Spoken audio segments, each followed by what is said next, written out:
Definisi. Teks prosedur kompleks adalah teks yang berisikan proses tentang membuat atau mengerjakan sesuatu yang disusun secara terperinci dan disertai dengan penjelasan yang berkelanjutan. Teks prosedur kompleks berbeda dengan teks prosedur. Teks prosedur adalah teks yang memuat cuma langkah-langkahnya saja. Sedangkan teks prosedur kompleks, teks yang memuat langkah-langkahnya dan disertai alasan dari langkah-langkahnya tersebut. Ciri-ciri teks prosedur kompleks adalah: 1. Berisikan langkah-langkah. Artinya, teks prosedur kompleks terdapat langkah-langkah yang disusun secara berkelanjutan disertai dengan penjelasan yang logis. 2. Disusun dengan bahasa yang informatif. Artinya, teks prosedur kompleks disusun dengan bahasa yang informatif karena bermaksud untuk memberikan sesuatu kepada pembaca. 3. Ditulis secara rinci. Artinya, bahasa dalam teks prosedur kompleks disampaikan secara terperinci dan teliti. 4. Menggunakan syarat atau pilihan. Artinya, dalam teks prosedur kompleks menggunakan konjungsi seperti apabila, jika, dan seandainya. Bersifat objektif, artinya tidak berpihak kepada salah satu sisi. Bersifat universal, artinya bersifat umum, dapat diterima oleh banyak orang. Bersifat logis, artinya dapat diterima oleh logika dan akal sehat. Struktur pada teks prosedur kompleks. Yang pertama, judul. Judul pada teks ini diartikan sebagai suatu kegiatan atau aktivitas yang akan dilakukan. Yang kedua, pernyataan umum. Pada bagian ini menjelaskan topik yang ada di judul. Ciri-ciri dari pernyataan umum adalah menemukan kalimat deklaratif. Kalimat deklaratif adalah kalimat yang bertujuan untuk memberitahu informasi, tidak bermaksud untuk bertanya atau memerintah. Contoh dari kalimat deklaratif adalah: kopi adalah minuman yang sangat terkenal di Indonesia. Yang kedua, definisi. Saat menjelaskan tentang definisi, biasanya menggunakan copula. Copula disebut juga, copula adalah kata-kata yang menunjukkan definisi. Contoh dari copula adalah ialah, yaitu, dan sebagainya. Tujuan dari pernyataan umum adalah menggambarkan secara umum atau menjelaskan suatu kegiatan atau aktivitas pada teks prosedur kompleks. Dalam kalangan teks prosedur, biasanya menggunakan material atau alat dan bahan. Yang ketiga, isi atau langkah-langkah. Isi atau langkah-langkah berisikan penjelasan dari tindakan-tindakan dari suatu teks prosedur kompleks yang disusun secara terperinci agar pembaca mencapai tujuan yang disasarnya. Isi atau langkah-langkah ini harus berurutan dan tidak boleh berubah-ubah. Keempat, penutup. Penutup disebut juga kesimpulan. Pada bagian ini menjelaskan kesimpulan yang didapat dari teks prosedur kompleks. Dalam teks prosedur kompleks, penutup bersifat opsional. Selanjutnya, kaidah kebahasan dari teks prosedur kompleks. Kaidah kebahasan teks prosedur kompleks ada beberapa macam. Yang pertama, jenis kalimat. Jenis kalimat dalam teks prosedur kompleks ada 3. Yang pertama, kalimat deklaratif. Kalimat deklaratif adalah kalimat yang bertujuan untuk memberikan informasi, tidak bermaksud bertanya atau memerintah. Contoh dari kalimat deklaratif adalah: kopi adalah minuman yang sangat terkenal di Indonesia. Yang kedua, kalimat interrogatif. Kalimat interrogatif adalah kalimat yang membentuk suatu pertanyaan. Contoh dari kalimat interrogatif adalah: apakah kamu menyukainya? Yang ketiga, kalimat imperatif. Kalimat imperatif disebut juga dengan kalimat perintah. Kalimat perintah terbagi menjadi 2 kalimat. Contoh 2 kalimat tersebut adalah kalimat perintah, kalimat suruhan, dan kalimat larangan. Contoh dari kalimat suruhan adalah: potong daging itu dengan pisau yang tajam. Contoh dari kalimat larangan adalah: jangan sentuh mobil itu. Kaidah kebahasan yang selanjutnya adalah menggunakan konjungsi temporal. Konjungsi temporal adalah kata hubung yang menghubungkan hubungan waktu yang berbeda dari 2 hal atau peristiwa yang berbeda. Konjungsi temporal terbagi menjadi 2, yaitu konjungsi temporal sederajat dan konjungsi temporal tidak sederajat. Konjungsi temporal sederajat adalah kata hubung yang menghubungkan 2 kalimat yang sama dan sederajat. Konjungsi temporal sederajat harus berada di tengah-tengah kalimat. Contoh dari konjungsi temporal sederajat adalah sebelumnya, sesudahnya, dan kemudian. Yang kedua, konjungsi temporal tidak sederajat. Konjungsi temporal tidak sederajat adalah kata hubung yang menghubungkan 2 kalimat yang tidak sederajat atau bertingkat. Konjungsi temporal tidak sederajat bisa berada di awal kalimat, tengah kalimat, maupun akhir kalimat.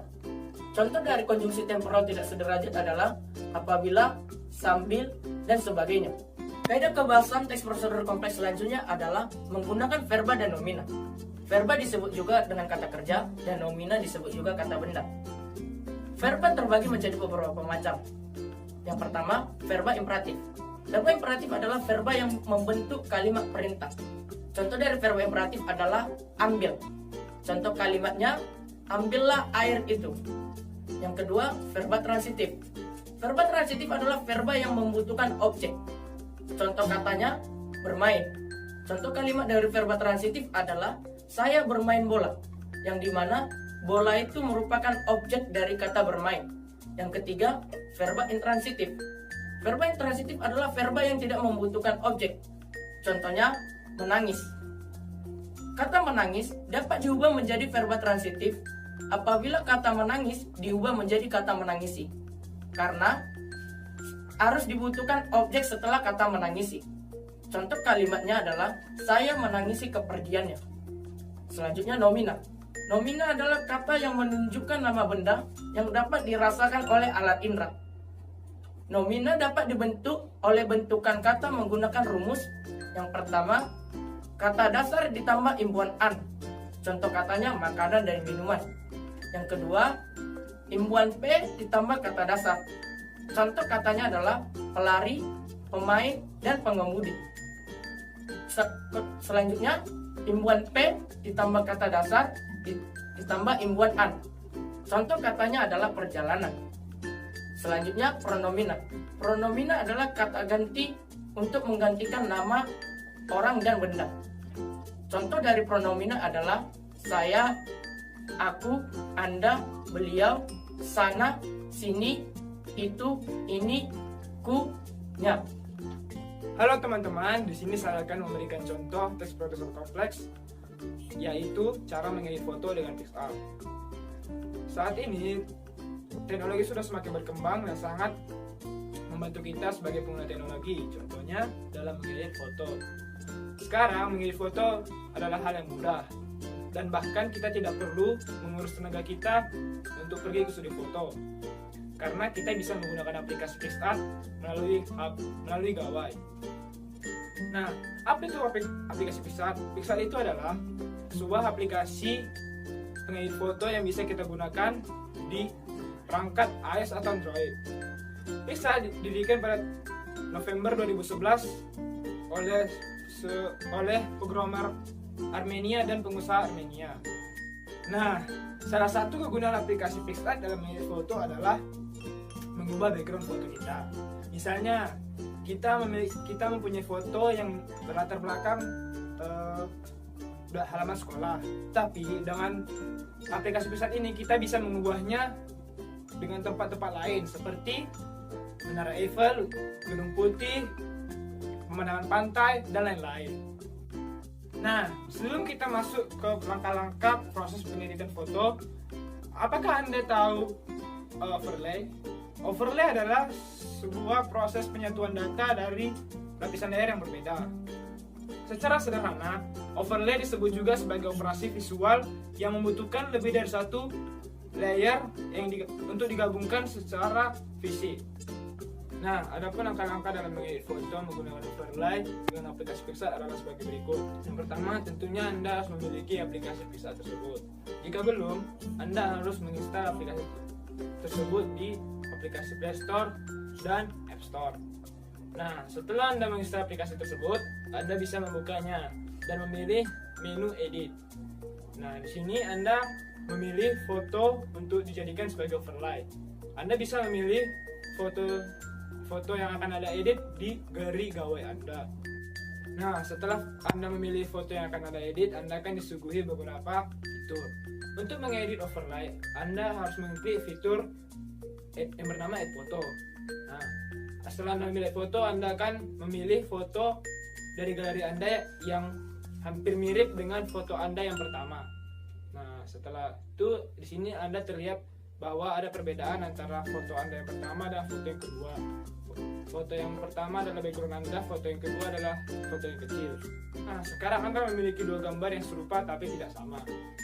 Pada gambar bagian belakang itu adalah gambar yang pertama Anda, dan gambar yang kecil yang berada di tengah itu adalah gambar kedua Anda. Nah, untuk membuat gambar kedua Anda blur, Anda harus mengatur gambar kedua Anda tersebut. Nah, setelah Anda mengatur gambar kedua Anda tersebut, Anda bisa mengubah fitur dari normal menjadi overlay. Nah, di sini Anda bisa melihat perbedaan antara gambar kedua Anda dan gambar pertama Anda. Gambar pertama itu adalah menjadi background, dan gambar kedua Anda adalah yang menjadi bayangan dari gambar pertama Anda. Setelah itu, Anda bisa menyimpan gambar yang telah Anda edit di tombol tanda panah ke bawah yang ada di bagian atas. Demikian cara mengedit foto menggunakan overlay dengan aplikasi PicsArt. Saya harap prosedur ini dapat mempermudah Anda dalam mengedit foto. Terima kasih. Baiklah, di sini saya akan menganalisis struktur dan kaidah kebahasan dalam teks prosedur kompleks. Yang pertama yang akan kita analisis adalah struktur. Struktur terbagi lagi menjadi 4. Pertama adalah judul. Judul yang kita dapati dalam materi kita adalah cara mengedit foto menggunakan aplikasi PicsArt. Kenapa ini dikatakan judul?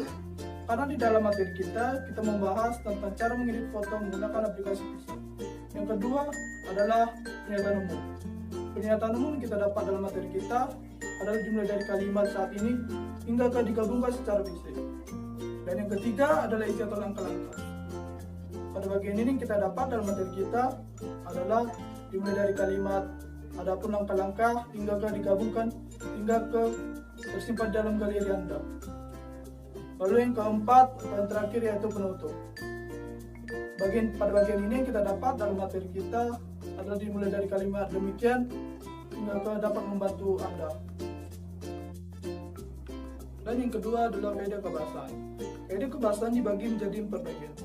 Pertama, jenis kalimat. Jenis kalimat dibagi menjadi 3 bagian. Pertama adalah kalimat deklaratif. Kalimat deklaratif yang kita dapat adalah sebagai berikut. Dan yang kedua adalah kalimat interrogatif yang kita dapat adalah sebagai berikut. Dan yang ketiga adalah kalimat imperatif. Kalimat imperatif bagi menjadi 2 bagian. Yang pertama, suruhan. Suruhan adalah sebagai berikut. Yang kedua adalah kalimat larang. Kalimat larang kita dapat sebagai berikut. Baiklah, setelah jenis kalimat kita lanjut ke bagian kedua, yaitu konjungsi temporal. Konjungsi temporal dibagi menjadi 2 bagian. Yang pertama, konjungsi temporal sederajat adalah sebagai berikut.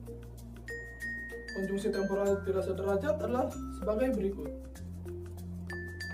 Dan yang ketiga, kita lanjut ke bagian verba dan nomin. Verba dibagi menjadi 5 bagian. Yang pertama adalah verba imperatif. Verba imperatif adalah sebagai berikut. Yang kedua adalah verba tingkah laku. Verba tingkah laku adalah sebagai berikut. Yang ketiga adalah verba transitif. Verba transitif adalah sebagai berikut. Yang keempat adalah verba intransitif. Verba intransitif adalah sebagai berikut. Kelima adalah verba material. Verba material contohnya sebagai berikut. Dan yang keenam adalah nomina. Nomina kita rumuskan menjadi 3. Yang pertama adalah kata dasar plus imbuhan an adalah sebagai berikut. Yang kedua, imbuhan meng plus kata dasar adalah sebagai berikut. Dan yang ketiga adalah imbuhan meng plus kata dasar dan plus imbuhan an adalah sebagai berikut. Baiklah, nah selanjutnya kita lanjut ke bagian pronomina. Pronomina dibagi menjadi 3 bagian. Yang pertama adalah kata ganti orang. Kata ganti orang dibagi menjadi 6 bagian. Yang pertama adalah kata ganti orang pertama tunggal adalah sebagai berikut. Yang kedua, kata ganti orang pertama jamak adalah sebagai berikut. Yang ketiga, orang kedua tunggal adalah sebagai berikut. Yang keempat, kata ganti orang kedua jamak adalah sebagai berikut. Yang kelima, kata ganti orang ketiga tunggal adalah sebagai berikut. Yang keenam adalah kata ganti orang ketiga jamak sebagai berikut.